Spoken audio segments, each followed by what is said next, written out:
আসিফ মাহমুদকে এতদিন সবাই সৎ ও নিষ্পাপ মনে করত, কিন্তু টাকার লোভ সামলানো কি এত সহজ? শেষ পর্যন্ত তার শত কোটি টাকা দুর্নীতির গোমর ফাঁস করলেন সাংবাদিক ইলিয়াস হোসাইন, যিনি সুদূর আমেরিকা থেকে একের পর এক গোপন তথ্য উন্মোচন করছেন, সাধু সেজে থাকা প্রতারকদের মুখোশ খুলে দিচ্ছেন।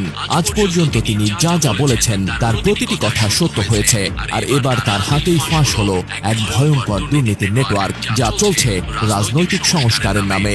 এবারের দুর্নীতির কেন্দ্রস্থল মহাখালী BOHS এর 31 নম্বর রোডের 469 নম্বর বাসার তৃতীয় তলা। সেখানেই বসে চলছে এক গোপন ভাইবা পরীক্ষা, যার আসল উদ্দেশ্য টাকা লেনদেন। এই ভাইবা পরিচালনা করছে নাগরিক পার্টির যুগ্ম সদস্য সচিব আলাউদ্দিন মোহাম্মদ। তিনি সেখানে বসিয়ে দিয়েছেন ঢাকা উত্তরের 129টি ওয়ার্ডের স্থানীয় প্রশাসকের মনোনয়ন বাণিজ্যের বিশাল আসর। বিশ্বাস করা কঠিন, কিন্তু বাস্তবতা আরো ভয়ঙ্কর।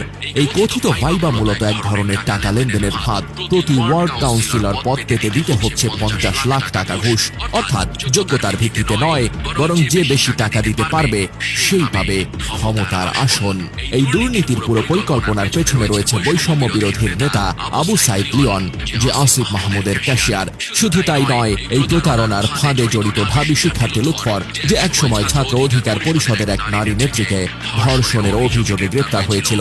ভাবা যায়, ধর্ষণের অভিযোগে অভিযুক্ত এক ব্যক্তি এখন নাগরিক কমিটির প্রতিনিধি হয়ে বসে আছে, মনোনয়ন বিতরণের ভাইবা নিচ্ছে। 15 মার্চ দুপুর 11টা থেকে শুরু হয় এই ইন্টারভিউ প্রহসন।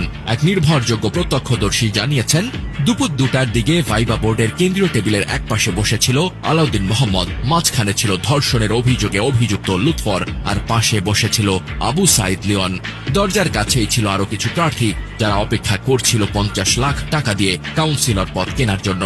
এই দুর্নীতির পুরো প্রক্রিয়া এতটাই গোপন ও সুসংগঠিত যে সাধারণ জনগণের কাছে এটি কখনোই প্রকাশ পেত না, যদি না ইলিয়াস হোসেন সাহস করে এই তথ্য ফাঁস করতেন। ইলিয়াস হোসেন তার সাংবাদিকতা দিয়ে বারবার প্রমাণ করেছেন যে তিনি কেবল অনুমান নির্ভর কথা বলেন না, বরং সত্য উদ্ঘাটনের জন্য নির্ভরযোগ্য তথ্য প্রমাণ সংগ্রহ করেন। তার প্রকাশ করা প্রতিটি তথ্য ধাপে ধাপে সত্য বলে প্রমাণিত হয়েছে, যা তাকে বাংলাদেশের সাধারণ মানুষের সবচেয়ে নির্ভরযোগ্য তথ্যসূত্রে পরিণত করেছে। এবারও তিনি যে তথ্য ফাঁস করেছেন তা দেশের জনগণের মনে ঝড় তুলেছে।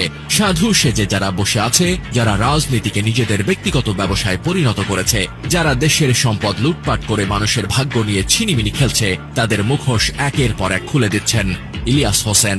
এই দুর্নীতির বিরুদ্ধে দেশের জনগণকে রুখে দাঁড়াতে হবে। যারা জনগণের প্রতিনিধি হতে চায় অথচ টাকা দিয়ে পদ কিনতে চায়, তারা জনগণের সেবক নয়, তারা লুটেরা। জনগণের টাকায় জনগণের ভাগ্য নিয়ে তারা খেলতে পারে না। তাই দেশের মানুষকে এখন সজাগ হতে হবে, সোচ্চার হতে হবে। ইলিয়াস হোসেন শুধু তথ্য ফাঁস করেন না, তিনি আমাদের চোখ খুলে দেন। এখন দায়িত্ব আমাদের এই লুটেরাদের বিরুদ্ধে রুখে দাঁড়ানো।